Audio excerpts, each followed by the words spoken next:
Друзья, приветствую! Сегодня 8-й день работы над комплексом.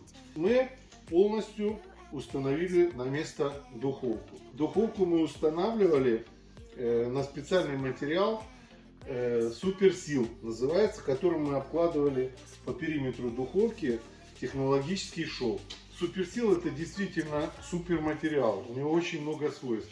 Это тепло, электро, пожароизоляционный материал. Он у нас служит еще не только теплозащитным и пожарозащитным материалом, он у нас выполняет функцию демпфера между кирпичом и самой духовкой, потому что железо нагревается быстрее, кирпич медленнее, и если не сделать специальной проложки, кирпич просто разорвет кладку. Когда железо нагреется.